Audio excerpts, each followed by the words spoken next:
Tattoo છે અને એમાંનું એક ટેટુ બહુ ઇન્ટરેસ્ટિંગ છે, આ ટેટુ જે આપ એમના હાથ પર જોઈ રહ્યા છો. સાહેબ આ શું છે ખબર છે? અમને ગર્વ લેવા જેવી વાત થાય છે. આ છે દૂરદર્શન ટાવર. ઘરથી આપણે બહાર ઉઠીને સામે જોઈએ દૂરદર્શનનો ટાવર દેખો. નાનો હતો ત્યારે લાલ બત્તી ચમકતી રહેતી હતી. એટલે મ્યુઝિક જોડે મારું દૂર દૂર સુધી કોઈ નાતો નહોતો. એટલો ખરાબ ને કે મારા ઘરે રેડિયો ચાલુ હોય ને તો મારા પપ્પા બંધ કરી નાખે. મેં ઇલેક્ટ્રોનિક ડબસ્ટેપ મ્યુઝિક બનાવ્યું, ડીજેઇંગ કર્યું અને પછી 2018 થી રેપિંગ ચાલુ, રેપ માટે બીટ્સ પ્રોવાઈડ કરી. આપણે પેલું પોલીસ વાળું જરા સર તમે કરો ચાલુ સર. પકડવા નહીં આવે ને પોલીસ? ના, હવે અમે ટૂર કરીશું તો બધા સિટીઝમાં ગુજરાતી જ વગાડીશું અમે. ક્યાં વાત? તો એક રીતે પ્રચાર થઈ જશે. દેહરાદૂન જઈશું ને પછી ત્યાં જઈને આશીષભાઈને બોલાવો, આશીષભાઈને બોલાવો. તો હિપહોપ મ્યુઝિક શું છે? ફંક શું છે? મારી ભલામણો કઈ તમારું ઘર ચાલે ત્યારે મને કયો. હાથ છે હસો બિના દેખે કે કરે દેદરે દેદરે. આશીષભાઈને બોલાવો, આશીષભાઈને બોલાવો. ગુડ મોર્નિંગ ગુજરાતમાં હાર્દિક સ્વાગત છે દોસ્તો તમારું. મિત્રો, ગુજરાતી મ્યુઝિક, હવે આપણે ગુજરાતી મ્યુઝિકને કેવી રીતે જોઈએ? ગરબા ગુજરાતી મ્યુઝિકને કેવી રીતે જોઈએ? સુગમ સંગીતના ગીતો, ફિલ્મી ગીતો, પણ એમાં પણ ઘણા બધા ઇનોવેશન્સ સમય થતા જ રહ્યા છે. જેમ કે હું તમને કહું, એક આ ગીત ગૌરાંગ વ્યાસ સાહેબનું બહુ પ્રચલિત છે. એ હું તું તું તું તું તું તું તું તું તું તું તું જામી રમતની ઋતુ આપો આપ એકમેક ના થઈને ભેરું સારું જગત રમતું આવ્યું ને રમે છે હું તું તું તું તેજ ને તિમિર રમે પાણી ને સમીર રમે વાદળાની ઓતે બેઠા સંતાયેલા પ્રભુજીને પામવાને સંતને ફકીર રમે હું તું તું તું. હવે આ તમે એને રેપ કહી શકો? આવા જ પ્રયોગો વખતથી થતા રહ્યા. બટ હા, મોટા ભાગે આપ જે દર્શક મિત્રો જોઈ રહ્યા છો અને એમાં પણ જે જેન્ઝી નથી એવા લોકો જેનાથી જોડાયેલા છે આપણા ગરબા, આવા પ્રકારના ફિલ્મી ગીતો, પણ જે સમયથી બોલિવૂડમાં પણ એટલે કે હિન્દી ફિલ્મ ઇન્ડસ્ટ્રીમાં પણ રેપ આવવા માંડે, અપના ટાઈમ આએગા, તો આપણને ખબર પડી કે રેપર્સની એક આખી અલગ દુનિયા છે, હિપહોપની એક અલગ દુનિયા છે. આ બધી મ્યુઝિકની ટાઈપ છે, એના જ પ્રમાણેના લિરિક્સ એટલે કે એના શબ્દો લખાતા હોય છે, એને પ્રેઝન્ટ કરનારા આર્ટિસ્ટ બહુ અલગ હોય છે, એમના માનપાન બહુ જ વધી ગયા. જેમ કે પહેલાંના સમયમાં પણ તો નહીં બિલકુલ, પણ પછી બાદશાહ જેવા રેપર્સ પણ એટલા બધા પોપ્યુલર થવા માંડ્યા કે એ લોકો કરોડોમાં પૈસા કમાવા માંડ્યા. મૂળ વાત એ થઈ કે આવું થવા શાના માટે માંડ્યું? એના માટે કે એક આખી જનરેશન, એક આખી પેઢી એવી આવી કે જેને પોતાના પ્રકારનું સંગીત જોઈએ છે. એટલે કે એમના જીવનમાં જેટલી કોમ્પ્લેક્સિટી છે, એમના જીવનમાં જેટલી પેસ છે, સ્પીડ છે, એમના જીવનમાં જે ફિલિંગ્સનો એ અનુભવ કરે છે, દબાયેલી છે, કહી નથી શકતા, એને બહાર લાવનારી મ્યુઝિક, એને બહાર લાવનારા સંગીત અને એને બહાર લાવનારા શબ્દો જો મળે તો પેઢી તરત કનેક્ટ થઈ જાય. હવે વાત છે કે આજની જે પેઢીની વાત કરીએ છીએ, જે સાવ નવી છે, જે સ્કૂલમાં છે, કોલેજમાં છે, એ લોકો તો કનેક્ટ થાય છે હિપહોપથી, એ લોકો ફંક. તો હવે આ બધી વસ્તુઓ જે છે એ આપણા સંગીતમાં જો આવે તો ખરેખર ગુજરાતી ભાષા માટે આમ જોવા જઈએ તો બીજી બાજુ જોઈએ તો ગુજરાતી ભાષાને જો આપણે પ્રોત્સાહન આપવાની વાત કરતા હોઈએ કે લોકો એનાથી જોડાયેલા રહે, જે ગુજરાતી વ્યક્તિ છે એ ગુજરાતી બનીને રહે, તો એના માટે અપડેશન બહુ જ જરૂરી છે. અને અપડેશન જ્યાં નથી થતું ત્યાં વાત અટકી જાય છે, પણ અહીં તો થઈ રહ્યું છે સાહેબ. અત્યારે એક એવું સરસ મજાનું બેન્ડ છે મારી સામે, એવા બે મિત્રો છે કે જે લોકોએ આવું અપડેશન કર્યું તો કર્યું સાહેબ, સખત સક્સેસફુલ રહ્યું. અને જેને કહેવાય કે એમની બીટ્સ એ લોકોની હાર્ટબીટ બનવા માંડી, લૂપમાં લોકો સાંભળવા માંડ્યા. એમનું એડિટિંગ લો, એમનું મેકિંગ લો, એ આપણને એવું થાય કે આ એક ગુજરાતી વ્યક્તિએ ઇન્ટરનેશનલ સ્ટાન્ડર્ડ્સને ધ્યાનમાં રાખીને બનાવેલી કોઈ પ્રોડક્ટ છે અને એને લોકો યાદ રાખવા માંડ્યા અને પોપ્યુલારિટી વધી ગઈ. જી હા, હું એવા બે બહુ સરસ મજાના ઇનોવેટિવ યંગ મિત્રોની વાત કરી રહ્યો છું કે જે લોકોએ પોતાના એક યુનિક મ્યુઝિક થકી ગુજરાતી મ્યુઝિકને અલગ રીતે અને અલગ વેમાં પોપ્યુલર કર્યું, લોકોને એનાથી આદત પાડી કે આ સંગીત છે, આને માણો, આમાં ભાવ પણ છે, અર્થ પણ છે, બધું છે. તો એવા બે મિત્રો મારી સાથે છે, જયરાજ ગણાત્રા અને રશેશ પટેલ. એક મિનિટ, ના ઓળખ્યા? અરે સાહેબ, સોરી, ભૂલ મારી છે. તમે એમને જે નામથી ઓળખો એ નામ મારે લેવા જોઈએ ને. તો સ્વાગત કરીએ ધનજી અને રસલાનું. ક્યાં વાત હે ભાઈ. સાહેબ છે ધનજી અને આ સાહેબ છે રસલા. હવે પહેલો જ પ્રશ્ન એ થાય કે લોકો જ્યારે એવું કરતા હોય કે મા બાપે સરસ હરીશ નામ પાડ્યું હોય એ હેરી થઈ જતો હોય, હે સિદ્ધાર્થ નામ પાડ્યું હોય સિદ્ધ થઈ જતો હોય, ત્યારે આ સાહેબ પાછળ લોકો રાજ તો એમને લગાડી દેતા હોય છે, રાજ કુમાર આવું બધું એમને લગાડી દેતા હોય છે. ત્યારે હમણાં તો નામમાં જય રાજ છે તો એમાંથી ધનજી થઈ ગયા, બરાબર. આમનું નામ રસેશ નામ છે અને રસેશમાંથી રસલા થઈ ગયા. તો એનાથી શરૂઆત કરો પ્રભુ કે આ તમે જયરાજમાંથી ધનજી કઈ રીતે થઈ? ફર્સ્ટ ઓફ ઓલ સોનકભાઈ very much thank you, very much great introduction. Dhanji મારા મામાનું નામ છે એટલે મેં પાડી લીધું, ત્યાંથી ઉપાડી લીધું મેં. ઓહ, અને ધનજી છે ને એકચ્યુઅલી એમનું રિયલ નામ પણ નથી, લોકો એમને બહાર ધનજી બોલાવતા હતા. તો એમની જોડે હું ફરતો હતો નાનો હતો ત્યારથી, એટલે ત્યારથી અમને બોલાવે બધા ધનજીભાઈ ધનજીભાઈ ધનજીભાઈ એમ કરીને. હા, ત્યારથી મેં પાડી લીધું. ક્યાં વાત છે. યસ. વાહ. આને બધા ભાઈબંધો અમે બધા રસલા બોલાવીએ હા, છીએ બરાબર. એટલે આ તો સમજવા જેવું છે કે રસલા આમાં ને ભાઈ રસલા ક્યાં જાય છે તું, રસલા ફોન તો ઉપાડ, એ રીતે થઈ ગયા રસલા. એમ આવી. યસ. આ કારણો એમણે જે આપ્યા કેટલા સિમ્પલ લાગે છે, પણ તમને એવું ના થયું કે યાર આવું કેવું કે કોઈ યાર મારા મામાને ધનજી કહેતું હોય ને મને ધનજી કહેવા માંડે ને હું ધનજી? સાહેબ, આ અતરંગીપણું ખાલી નામમાં નથી, આખા વ્યક્તિત્વમાં છે. તમે જુઓ એમણે અત્યારે સ્લીવ્સ આમ રાખી છે, પણ એ જો સ્લીવ્સ ઉપર કરે સાહેબ સેજ પ્લીઝ સર પ્લીઝ. હા, તો જુઓ જરા આ ટેટુ છે અને એમાંનું એક ટેટુ બહુ ઇન્ટરેસ્ટિંગ છે, આ ટેટુ જે આપ એમના હાથ પર જોઈ રહ્યા છો. સાહેબ, આ શું છે ખબર છે? અમને ગર્વ લેવા જેવી વાત થાય છે. આ છે દૂરદર્શન ટાવર. ક્યાં વાત હે સર, ક્યાં વાત હે. બેઠા છે હમણાં, જ્યાં આપણે અત્યારે બેઠા છીએ દૂરદર્શન ટાવર. અને મજાની વાત એ છે કે હવે એ પણ જો જવાબ તમે સાંભળશો ને તો મજાની વાત એ છે કે મને તમારી વાતો સાંભળ્યા પછી એવું લાગે છે કે આપણે તો છે ને નાયકનું જીવનમાં બહુ મોટા મોટા કારણો શોધવા ટેવાયેલા કે આવું કારણ હોય તો હું આવું કરું, આવું કારણ હોય તો આવું. એમની પાસેથી કારણ જાણો કે આ ટાવરનું ટેટુ અહીંયા છે કેમ સાહેબ, કેમ છે? મારા ઘરથી નીકળતા જ બહાર દેખાય છે.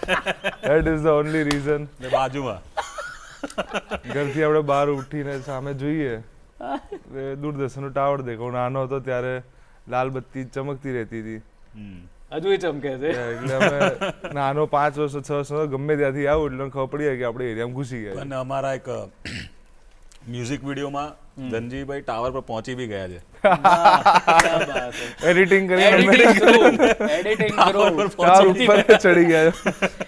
એટલે યાર જો આજકાલના જમાનામાં લોકો ટેટુમાં ગર્લફ્રેન્ડનું નામ કોતરાવતા નથી, સેફ રમે છે કે ભાઈ આ બદલાયા કરશે એના કરતા. પણ આમણે તો કોતરાઈ દીધું છે, એટલે આ આપણા માટે દૂરદર્શનના ચાહકો માટે સંકેત છે કે આ ક્યારેય બદલાવાનું નથી.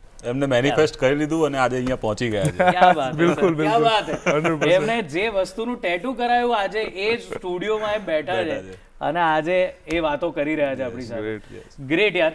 તો બેઝિકલી આ તો વાત એક થોડી હસવાવાળી હતી, પણ મને એક વસ્તુ સમજાય છે કે આ જે થોટ પ્રોસેસ છે, આજે તમે જે રીતે વિચારો છો એ વિચારવાની રીત જ બહુ અલગ છે. કે જ્યાં તમે બધા સ્ટીરિયોટાઇપ્સને બાજુ પર મૂકો છો અને તમને જે કરવું છે વિચારવું છે એ તમે વિચારો છો. તો આ દૂરદર્શન સાથેનું કનેક્શન તો તમે કીધું, પણ મ્યુઝિક સાથેનું શું કનેક્શન રહ્યું ધનજી?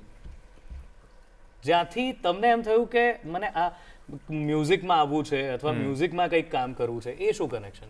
એટલે મ્યુઝિક જોડે મારું દૂર દૂર સુધી કોઈ નાતો નહોતો. એટલો ખરાબ ને કે મારા ઘરે રેડિયો ચાલુ હોય ને તો મારા પપ્પા બંધ કરી નાખે, ચાલુ હોય ને તો બંધ કરી નાખે, એવું હતું એમ.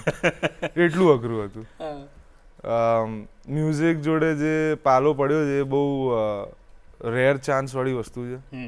બહુ અલગ ઘટના થઈ છે, કેમ કે લાઈફમાં એવા મારા ઘરે થોડા એવા ઇસ્યુઝ આવ્યા કે મારે કોલેજ છોડવી પડી ને મેં 2019માં હું BSc કરી રહેલો ફિઝિક્સ અને મેથેમેટિક્સમાં. પછી મારે કોલેજ છોડવી પડી અને ત્યારથી મેં મ્યુઝિક હાથમાં પકડ્યું છે 2019થી.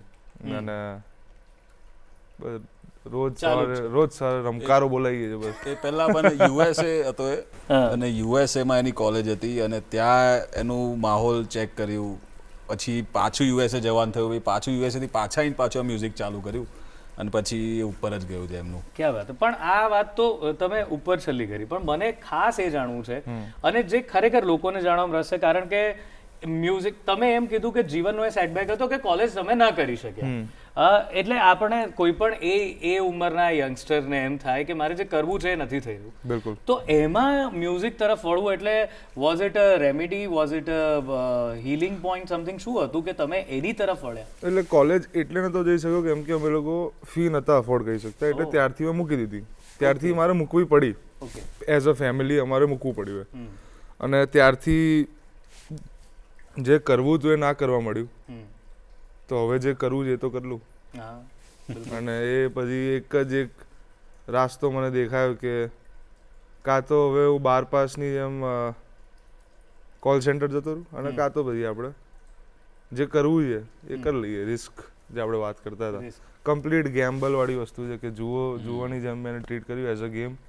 વન લાઈફ, જોઈએ શું થઈ શકે છે આમાં. શું થયું? ગ્રેટ. રસલા, તમારું કેવી રીતે થયું મ્યુઝિકમાં આવું? હું તો બહુ જૂનો ટાઈમથી કરું છું, જ્યારે ડબ સ્ટેપ ને બધું આવતું હતું. પણ Right. મારામાં મારીશ કે મારામાં એબિલિટી છે કે ધારો કે તમે 10 ગાયનો આપો, હા, તો એમાંથી એક ગાયન જે સૌથી સારું આમ લોકો આમ બેંગ કરે એના ઉપર, આમ માથું ધૂનાવે, એવું ગાયન પકડી શકું 10 ગાયનમાંથી. એટલે એક મારો ટેસ્ટ ડેવલપ થયો. પછી મેં બનાવવાનું ચાલુ કર્યું સિન્સ 2012. મેં ઇલેક્ટ્રોનિક ડબસ્ટેપ મ્યુઝિક બનાવ્યું, ડીજેઇંગ કર્યું, અને પછી 2018 થી રેપિંગ ચાલુ, રેપ માટે બીટ્સ પ્રોવાઈડ કરી. અને ત્યાંથી હું પહેલું ગાયન બીજું ગાયન સોનીમાં જતું રહ્યું. અરે વાહ. પછી મારું ગાયન મિલિયન્સમાં પહોંચી ગયા. પછી બાદશાહભાઈ જોડે ગાયન બનાવ્યું. અને થ્રુ આઉટ મેં જ્યારે બી કંઈક કર્યું છે તો એવું મને સેટબેક નથી જોવા મળ્યું. મને હંમેશા આમ પુશ જ મળ્યો છે કે કંઈક કરતો રહું. પછી ધનજી જેવો આર્ટિસ્ટ મળ્યો જ્યાં મને એવું હતું કે મારે બહાર નથી આવે કરવું બહુ, મારે અહીંયા ગુજરાતમાં રહીને જે મારી આજુબાજુ લોકો છે એમની જોડે મ્યુઝિક બનાવવું છે. એટલે ધનજી પાસે કલાકારી હતી, એના વોઇસનો ટેક્સચર અને એનો વોઇસ જે છે અને જે બધા લેયર્સ મૂકે છે મ્યુઝિકમાં, તે બહુ સરસ હતું. તે યુનિક આખા ગુજરાતમાં કોઈ રિપીટ નહીં કરી શકે, મને એવું લાગે છે કે એ જે કરે છે એ બીજું રીક્રિએટ ના થઈ શકે. એટલે મેં ધનજીને જો, એટલે અમે પછી એક રિલેશન અમારો ડેવલપ થયો, અને પછી સાથે મળીને બધા ગાયનો બનાવ્યા. મને હજુ બી યાદ છે કે એના શોમાં 10 લોકો હતા પહેલા. આજની તારીખમાં તમે બોલશો 500 લોકો બી આવશે, 1000 લોકો બી આવશે, ને બધા ધનજી માટે આમ તૂટી પડે એવો માહોલ થઈ ગયો છે આખો. એટલે એક જર્ની જોઈ છે, અને અત્યારે જર્ની ફ્રૂટફુલ છે કે જ્યારે અમે આજે અહીંયા બેઠા છે એટલે આ બધું ફ્રૂટફુલ છે. એટલે જ બિલકુલ. પણ આ તો ખાલી આપણે વાતો કરી, પણ કંઈક થઈ જાય મ્યુઝિકલ તમારા બંનેની સાથે તો કંઈક મજા પડે. યસ 100%. પ્લીઝ. આપણે પેલું પોલીસ વાળું જરા સર તમે કરો ચાલુ સર. પકડવા નહીં આવે ને પોલીસ? ના કહો નહીં. असली पुलिस ने पकड़ा नकली पुलिस को जो असली बन के आई थी इन द स्पा. આનો એક વિડીયો પણ અમે બનાવી રહ્યા છે ને એમાં એવી રીતના એક નકલી પોલીસ સ્પામાં બેઠી છે, એને પકડવા એક પોલીસ આવે છે, અને પછી એને પકડી રહી છે, અને પછી ત્રીજી પોલીસ આવે છે જે અસલી હોય છે, અને ત્રણેય પોલીસ વાળા અજય દેવગન છે.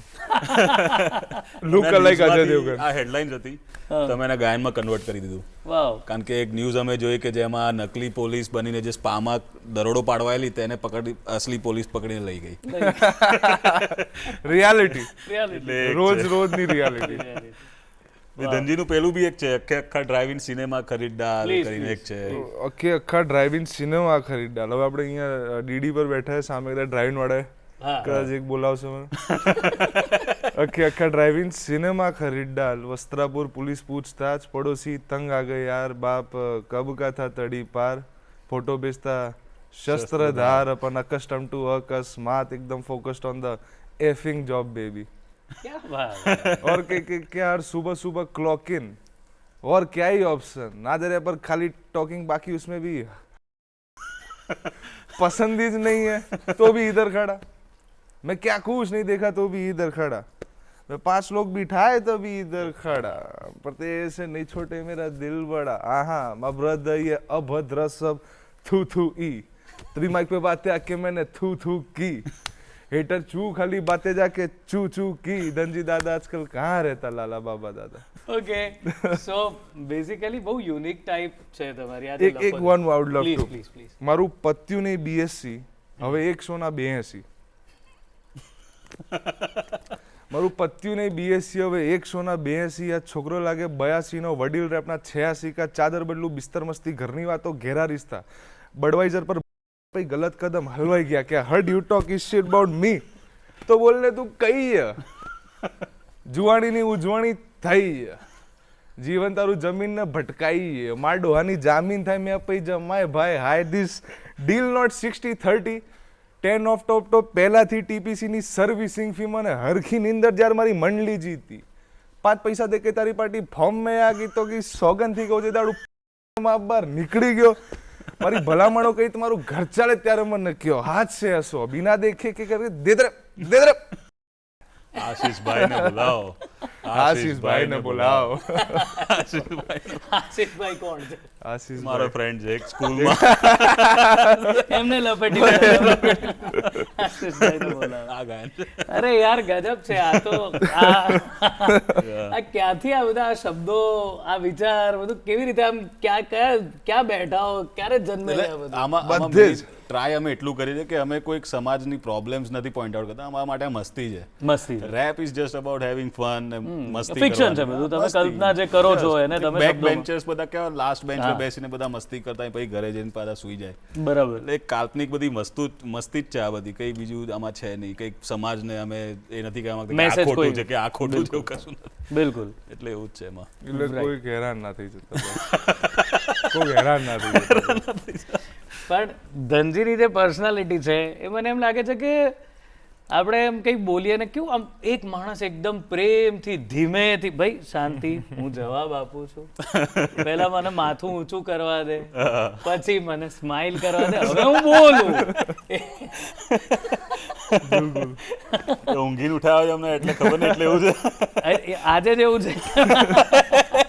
મોર્નિંગ શો માં તમે બોલાવશો એમને, હા તો આવું જ થશે ને. કોફી પીવડાવી early morning show. Okay, so basically વાત છે કે તમારા લોકોનું મેં સોશિયલ મીડિયા પણ જોયું. સો તમે જે પણ કંઈ બનાવો છો, તમે શું ધ્યાનમાં રાખીને બનાવો છો? તમે જેમ કે તમે કીધું કે મારો એક ટેસ્ટ છે કે હું પકડી લઉં છું કે આ મ્યુઝિક હિટ છે, આ વસ્તુ સરસ ચાલશે, તો અત્યારની જનરેશન જે છે એને શું જોઈએ છે, કેવી રીતે ખબર પડે? એમને તો બીટ્સ તો મેઇન જોવે જ છે કે મ્યુઝિક એવું નહીં કે બહારનું જે મ્યુઝિક છે તેના રિલેટેડ મ્યુઝિક તો જોવે જ છે એમને. હવે વાત આવી લિરિક્સ ને એના ફ્લોની, તો એ તો તમે કીધું તેમ ઘણા બધી જ લેંગ્વેજીસમાં છે. હું પંજાબી આર્ટિસ્ટ જોડે બી મેં વર્ક કર્યું છે, દિલ્હીના આર્ટિસ્ટ જોડે બી વર્ક કર્યું છે, ધનજીએ બી બધા જ આર્ટિસ્ટો જોડે વર્ક કર્યું, પણ આપણા ગુજરાતીમાં બી એ પોસિબલ છે. આજની તારીખમાં પંજાબી મ્યુઝિક જોશો તો એમનું મોસ્ટલી બહારથી ઇન્ફ્લુઅન્સ વધારે છે.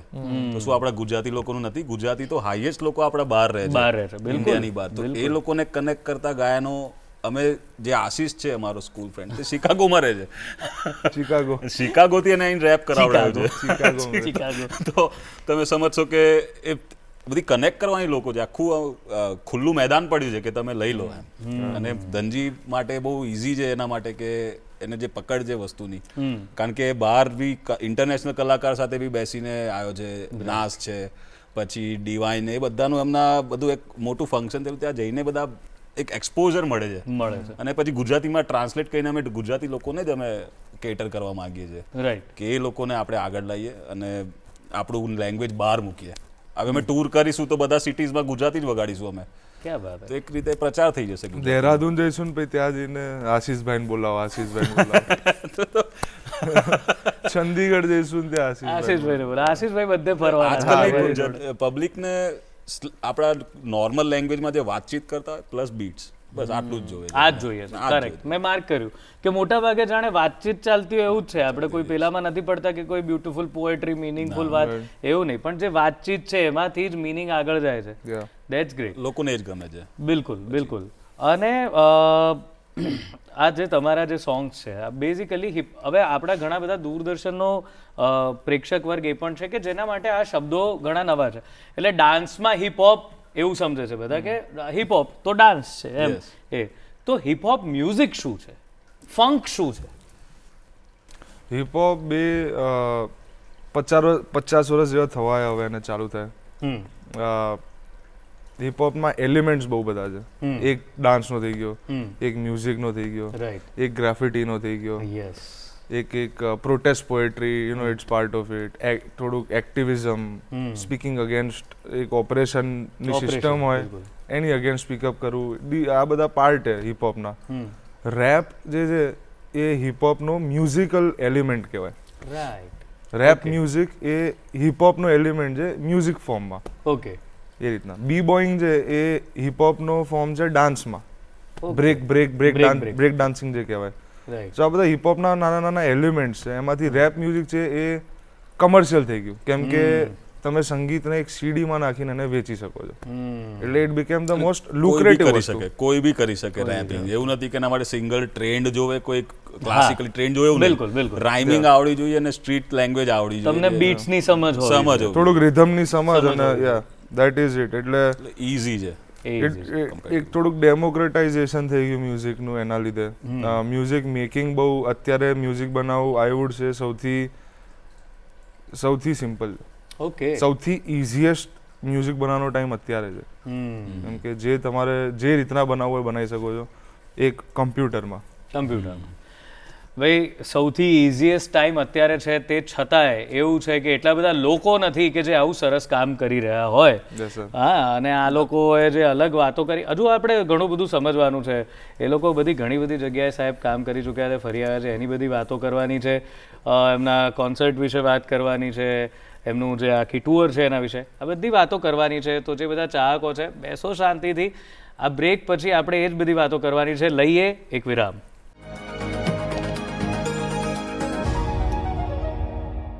વિરામ બાદ સ્વાગત છે ગુડ મોર્નિંગ ગુજરાતમાં. દોસ્તો, મજાની વાત છે કે આજે એવા બે મ્યુઝિશિયન્સ આપણી સાથે છે કે જેમણે મ્યુઝિકને એક અલગ રીતે જોવાનું શરૂ કર્યું અને એમના મ્યુઝિકના લીધે લોકોએ પણ મ્યુઝિકને અલગ રીતે માણવાનું ને જોવાનું શરૂ કર્યું છે. તો આપણે પણ એને જરા સમજવાનો વધારે પ્રયત્ન કરીએ. ધનજી અને રસલા સાથે છીએ. તો તમને બંનેને જે જવાબ આપવા માંગતું હોય, વાત એ છે કે તમે ક્યારે એવું ના વિચાર્યું કે આપણે કન્વેન્શનલ મ્યુઝિકવાળી જગ્યામાં જઈએ કે ત્યાં, અથવા તો કે મેં જે આ ક્રિએશન કર્યું છે એને હું એવું કહું કે ભાઈ આ તમે ફોર એક્ઝામ્પલ ફિલ્મ, કે તમે આ ફિલ્મમાં જરાક આ ગીતને કે આને લો, એવું કોઈ પ્રસંગ બન્યો છે? સર એ ફિલ્મમાં કરી ચૂક્યા છે already. Oh please. Latest film છે. એટલે ના, એવું ક્યારે થયું નથી. એટલે અમને અંદરથી ક્યારે નથી થયું. અમારે ફિલ્મમાં ગીતો જરૂર હાલવા છે, પણ અમારા ટર્મ્સ ઉપર, તમારા ટર્મ્સ, કેમ કે એ પ્લેબેક સિંગિંગનું જે બોલિવૂડે સિસ્ટમ બનાવીને રાખ્યું છે ને અમને જરાય નથી ગમતો. એટલે તમારે પેલું ગુજરાતી ફિલ્મમાં કયું ગાયન આવતું? એટલે very great team with Manish Saini, Malhar ઠક્કરભાઈ, Shubh Yatra, the same director. અમે જય માતાજી, લેટ્સ રોક લાસ્ટ યર જે આવી હતી એમાં મેં ટાઇટલ ટ્રેક બનાવ્યું હતું. વાવ. એ ફિલ્મ આખી અલગ જ એની દુનિયા છે. અમે ઇન્ડિપેન્ડન્ટ મ્યુઝિકમાં એ આખી અલગ જ લેન છે, જે હું તમને કહી રહ્યો હતો કે સૌથી ઇઝીએસ્ટ છે અત્યારે મ્યુઝિક બનાવવું, પણ હજી પણ એટલું જ હાર્ડ છે સારું મ્યુઝિક બનાવવું.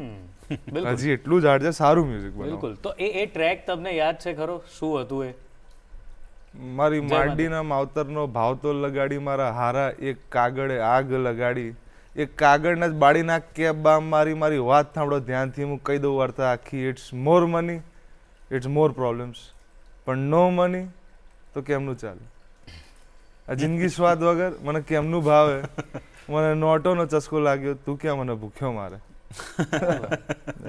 એ ફિલ્મના એના સ્ટોરીના રિલેટેડ આખું છે. વાવ. અને આ એકચ્યુઅલી એક પહેલાની કવિતા છે, આંધળીમાંનો કાગળ, જેમાં શહેરમાં જઈ અને દીકરો કમાવા માંગે છે, હા, અને માં એને કાગળ લખે છે કે હવે બહુ પૈસા ભેગા કર્યા, હવે તું આવ. તો આ એક્ઝેક્ટલી તમે જે કીધું, હા, આંધળીમાંનો કાગળ છે. તમે જે કીધું એ તો આંધળીમાંનો કાગળનો જવાબ છે કે આજનો દીકરો એનો જવાબ શું આપે છે. મૂળ આંધળીમાંના કાગળમાં એક છે કે ગીગો મારો મુંબઈ ગામે, ગીગુજી નાથજી નામે, એવું કંઈક છે. અને એમાં માં કહે છે કે બેટા હવે તો મને દેખાતું બંધ થયું છે, હવે મને જરૂર છે, તું આવ. અને તમે એનો જવાબ આપ્યો કે બહુ ખોટો જવાબ. માને દેખાતું બંધ થયું કે તું કે મને ભૂખ્યો મૂળ વાત એ છે કે આ જો આપણે જે વાત કરી રહ્યા છીએ ને લિટરેચરની કે પોએટ્રીની, તો એક ટાઈમે આવી, કારણ કે એ વખતે આ જ સિચ્યુએશન હતી મોટાભાગની મમ્મીઓની કે દીકરાઓ કમાવા જતા રહે પછી મા બાપને ભૂલી જતા હતા, એટલે આ લખાયું. હવે જુઓ તમે કે ટાઈમ જ જે છે, જે યુગ છે, જે કાળ છે, એ કેવી રીતે લિરિસિસ્ટ જે તે સમયનાને પ્રેરે છે કે અત્યારના છોકરાઓ એમ કહે છે કે યાર પૈસા વગર મજા નથી. પૈસા તું એક કાગળ, ઇનફેક્ટ તમે ત્યાં કાગળની વાત કરી કે આ કાગળ તમે બાળી નાખો, કાગળ વાગળ ના નાખ. એક આના ગળા ઉપર એક ઝૂમ ઇન કરજો સર કોઈ. હા છે શું આપણે બતાવ્યું છે. ચેન મેં પણ આ જ્યારે બધું હા જે મારું 2020 માં ગાયન મારું જ્યારે મારું સુપર હિટ થયેલું સુન્ના કરીને, એના પછી મેં બધી ચેન્જ લીધી. ત્યારે કોઈ એટલા બધું ઇન્ફ્લુઅન્સ હતું નહીં. આ ત્યારની મેં બધી ચેનો લઈ રાખી છે, તો હું પહેરતો નહોતો. તો મેં કીધું હવે ધનજીભાઈ તો દેખાઈ જાય પણ હું કેવી રીતે દેખો આગળ જઈને? એટલે પછી જૂની ચેનો કાઢી અને પહેરવાનું ચાલુ કરી. એટલે એ રીતનું છે. પણ હા, કન્વેન્શનલ મ્યુઝિક જે કીધું તે ઓલરેડી ફિલ્મ વાળા હવે લઈ જ રહ્યા છે મ્યુઝિક ને.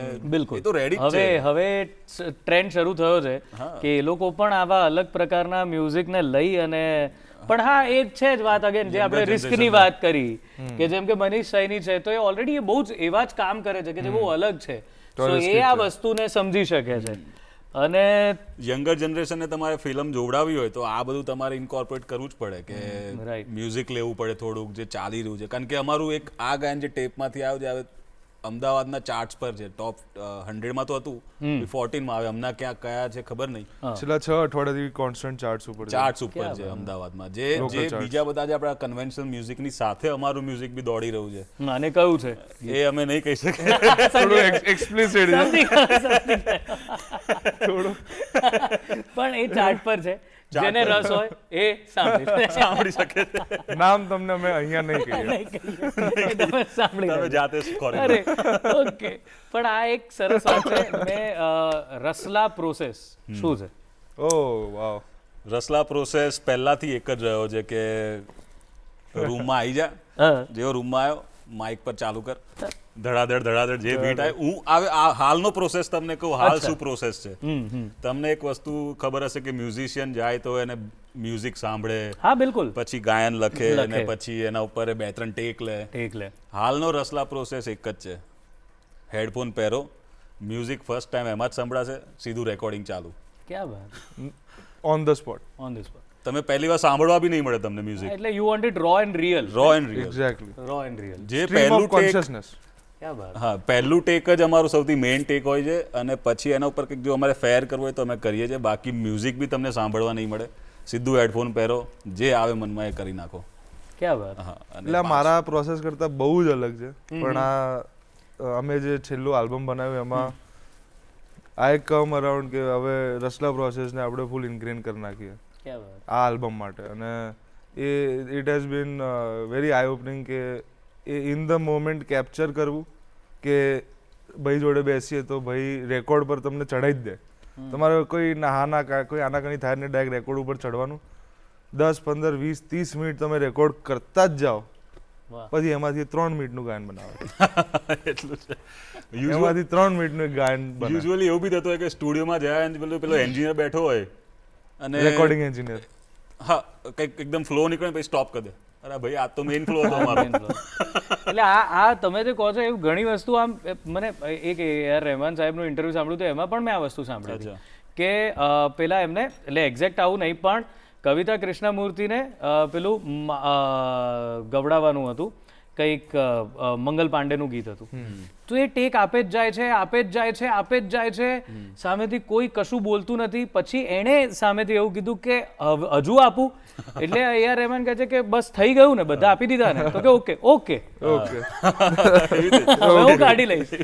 તો એમણે પછી એ દરેક ટેકને એમાં વાપર્યો પણ છે ગીતમાં. So this is a process. અને મને જે વસ્તુ સમજાય છે કે આજે તમે ફિલ્મ્સ હોય, થિયેટર હોય, કશાયની અંદર બી રિયલિઝમની વાત કરો છો. સો આ તો રિયલિઝમ થઈને, કારણ કે જ્યારે તમે કોઈને એક સ્ક્રિપ્ટ આપી દો છો અથવા તો એને કંઈક રિહર્સ કરાવીને કરાવો છો, ત્યારે તમે ગમે એટલા પ્યોર રહેવાનો પ્રયત્ન કરો પણ કંઈક ને કંઈક તો ફેબ્રિકેટેડ આવે જ છે.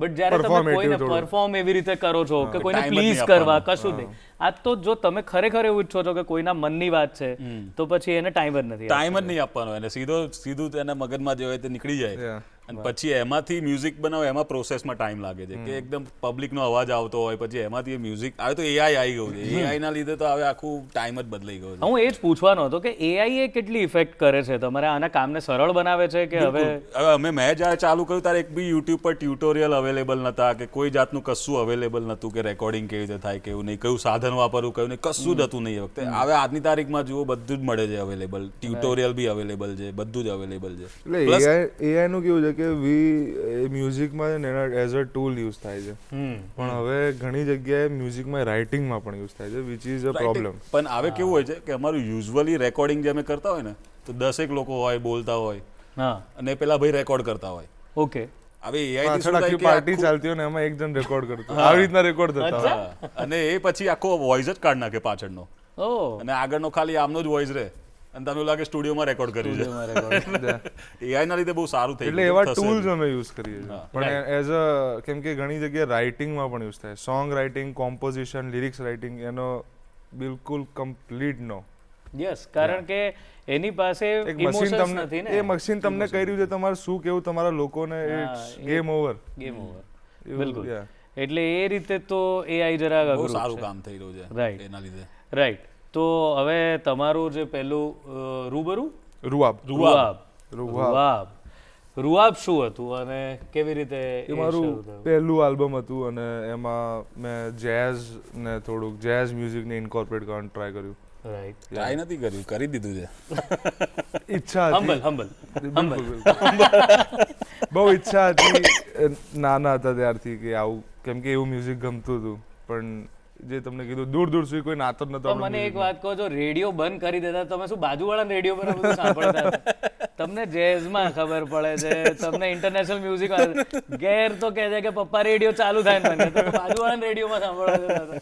હતું શું? આ એટલે બધું આપણે એકદમ મારો પ્રશ્ન એ જ છે. ખૂણામાં બેસીને અમારા હેડફોન લગાવીને બહાર જઈને અમારા સ્કૂલના બધા મિત્રો બધું કંઈક ને કંઈક સંભાળ કરે કેમ કે એમાંથી જ મને રેપ આવ્યું છે હા મારા સ્કૂલના ફ્રેન્ડ્સમાંથી જ મને એ લોકોએ મને રેપ સંભળાવ્યું હમ. છે સ્કૂલમાં જઈએ એટલે ફોનમાં એ લોકો લઈને આવતા હતા પેલા MP3 પ્લેયરમાં લઈને આવતા હતા એ ટાઈમે એટલે ત્યાંથી મેં રેપ પહેલી વાર સાંભળ્યું અને મને એ જે બીટ આવે છે ને એની જ લત લાગી બૂમ આમ લાઈક 7 વર્ષનો છું આમ લાઈક ધૂણી રહ્યો છું કે શું થઈ રહ્યું છે કઈ એક કે સબ ખબર નહીં પડી રહ્યો એટલે રેપ મ્યુઝિક પછી મને બહુ વર્ષો પછી ખબર પડી કે એ લોકો શેની વાતો કરી રહ્યા છે અને મને બહુ બધા ખબર પડવાની ઉંમરે જ ખબર પડી ને પરફેક્ટ ટાઈમ ખબર પડી ને મને મારા લાઈફમાં જે થઈ રહ્યું છે એના પેરેલલ અને જે હું સાંભળી રહ્યો છું એમાં પેરેલલ દેખાવાનું ચાલુ છે ત્યારથી હું એકદમ જ વળગી ગયો રેપ મ્યુઝિક તરફ રાઈટ તો પહેલા કોઈ આર્ટિસ્ટને પહેલા તમે જ્યારે કોઈ પરફોર્મ કરતા હતા ખરા પહેલા લોકોની સામે નહીં પોતાના માટે થતું આ બધું તો પરફોર્મ કર્યું ત્યારે કોઈકનું કંઈક ગાયું કે પછી પહેલી વાર પરફોર્મ કર્યું ત્યારે તમે તમારું પોતાનું જ કંઈક ગાયું? પહેલી વાર પોતાનું જ મ્યુઝિક પોતાનું જ મ્યુઝિક પરફોર્મ પાંચ ગાયન કર્યા હતા. વાવ અને આ રૂઆબ જ ના રૂઆબ મેં એટલે રૂઆબ મારું પહેલું આલ્બમ છે આલ્બમની પહેલા મેં બીજા 10 જેટલા પ્રોજેક્ટ નાખેલા છે ફૂલ લેન્થ પ્રોજેક્ટ. ઓકે એને હું આલ્બમ નહીં કહેતો કેમ કે એને આલ્બમનો તવજ્જો નહીં આપવો મારે આલ્બમનો for me in my mind album એટલે પણ એમનું જે it needs to be a statement. રૂઆબ જે હતું રૂઆબ તમે જોશો તો આ વસ્તુ તો ઇન્ડિયામાં બી કોઈ રેપર નથી કરી રહ્યું જે હિસાબથી એટલે અપકમિંગ રેપર કે તમે જે નામ આપો એક jazz band live jazz band એ ચાલી રહી છે અમદાવાદની હોમ ગ્રોન બેન્ડ છે જેઝ બેન્ડ સાથે ગુજરાતી અને હિન્દીમાં આખું રેપિંગ ચાલી રહ્યું છે એના ઉપર અને થ્રુ આઉટ ઇન્ડિયા ટૂર કરે છે બેન્ડ આખું એટલે આ કઈ નાની વસ્તુ નથી કારણ કે એક બેન્ડને કોઓર્ડિનેશન લાવવા 10-20 જણ લાઈવ કેટલું અઘરું છે ને કારણ કે પેલું તો સચવાઈ જતું હોય અને 10-15 જણને કોઓર્ડિનેશનમાં લાવવા પછી એક લાઈવ પરફોર્મ કરવું એના ઉપર રેપ કરવું અને એક પર્ટિક્યુલર ક્યુરેટ કરવું ઓરિજિનલ મ્યુઝિક અને ઇટ્સ 12 પીસનું બેન્ડ છે એટલે 12 લોકોનું ફંક ઓર્કેસ્ટ્રા છે. It is nobody is doing it કોઈ અત્યારે ઇન્ડિયામાં રેપ મ્યુઝિક માટે નથી કરી રહ્યું પ્લસ ગુજરાતી માટે ગુજરાત પણ સર તમે જોશો ગુજરાતી અને ઇંગ્લિશ છે ને હેન્ડ ઇન હેન્ડ જશે હેન્ડ ઇન હેન્ડ જાય કારણ કે આપણા એનઆરઆઈ લોકો બી એક્ઝેક્ટલી આવડત ને સાથે આપણે એટલે ગજબ નેચરલી આવશે આપણામાં બધું અને આમાં રૂઆબ દેખાય છે દેખાય છે રૂઆબ દેખાય છે ક્યાં વાત સો આફ્ટર રૂઆબ આ તમે મને તો how do you pronounce it? Lollapalooza? Lollapalooza. Lollapalooza. Lollapalooza. Lollapalooza. તો ઇન્ડિયાઝ લાસ્ટ એડિશનમાં મારા પપ્પાએ કે પેલા લોલા ફાલુદામાં જતો આવ્યો તું? આવું ના આવે કે આપણે ફાલુદાથી ટેવાયા. તું આવું ના આવે પપ્પા, સૌથી મોટું ફેસ્ટિવલ છે, આવું ના કરજો. ના નહીં તો એ જોઈને એક અમે બ્રાન્ડ માટે કામ કરીએ હતા, હાર્ડ સેલ્ઝરની બ્રાન્ડ હતી, એક આલ્કોહોલ બેવરેજ છે, હાર્ડ સેલ્ઝર. કે આ તો મને ખબર છે, હાર્ડ સિઝલર. હાર્ડ સિઝલર છે ને પછી બિલકુલ બિલકુલ ગુજરાતી પપ્પા. તો એ અનુભવ કેવો હતો? મેં તો કીધું જ નતું બહુ વર્ષો સુધી. હા હા, 2019માં મેં મારા મનમાં દ્રઢ નિશ્ચય કરી લીધો, ચાલુ કરી નાખ્યું કામ, એકદમ ફૂલ પ્રારંભ લઈ દો, પણ મેં ઘરે એક કે શબ્દ નહોતો કીધું. હું અહીં આખા અમદાવાદમાં શો કરતો હતો, નાના મોટા વડાપાવની ઓપનિંગ કરતા હતા, વડાપાવના સ્ટોરની. શું વાત કરો? હા, હે એ મારો પહેલો અમદાવાદમાં પેડ શો હતો. એ રાતે અમે 2-3 ગીતો કર્યા, 1000 રૂપિયા મળ્યા હતા, અને વડાપાવ અને ફૂલ વડાપાવ. ફૂલ વડાપાવ ખાતા હતા. એ તાર બહુ વડાપાવ ખાતા હતા. એટલે મેં કીધું જ નતું. જે દાડે 2019માં મેં સ્ટ્રીટ્સ ઉપર જઈને કામ કરવાનું ચાલુ કરી દીધું, અને 2021માં મેં મારી એક પહેલી ડીલ કદાચ મેં કરી હશે, જેમાં મારે સિગ્નેચર મેં કરી હોય. એટલે એ કરતા ટાઈમે મેં મારા પપ્પાને ખાલી કીધું એમ દૂરથી કે હા કંઈક કરી રહ્યો છું હું સંગીતના રિલેટેડ, બસ. એટલે ત્યારે પણ એવું નહીં કે જો હું આ છું એ રીતના તો છે જ નહીં, ચાલે જ નહીં. બટ લોલાપલુઝાનો એક્સપિરિયન્સ કેવો હતો થ્રુઆઉટ? ગુજરાતી આપણા ગાયનો વગાડ્યા હોય તો લોકોનું શું રિએક્શન, કેવું કંઈક? આશીષભાઈને બોલાવો, ગાડી થઈ ગઈ, પબ્લિક ચીસા ચીસી થઈ ગઈ. ત્યાં બોમ્બેમાં બધા આશીષભાઈને બોલાવો એમ કે બધા કેટલાય બધા. એ જ પુશ કરવું છે, એ જ કલ્ચર પુશ કરવું છે, એ બાર રેસ કરવો છે. હવે આપણા સૌથી વધારે લિસનર્સ હમણાં મુંબઈના છે, અમદાવાદ પછી, અને મુંબઈમાં બી ગુજરાતી લોકો છે લગભગ. બિલકુલ બહુ બધા છે. એટલે અમે ટચ કરી રહ્યા છે થ્રુઆઉટ, જ્યાં બી ગુજરાતી લોકો છે ત્યાં. એટલે હવે ગુજરાતી બહાર બી જઈએ તો અમે એવું ના લાગે કે આ ગુજરાતી ગાયનો વગાડીશું તો અમને સાંભળશે લોકો, નહીં, લોકો ઝૂમી ઉઠે જ્યારે બી અમે અમારા ગીત વગાડીએ તો લોકો લિરિક્સ ટુ લિરિક્સ ગાય બી છે. અચ્છા, હા, વાવ, ગાય બી છે. યસ ઓફકોર્સ, કારણ કે તમારા વ્યૂઝ પણ એટલા બધા છે તમારા એના પર.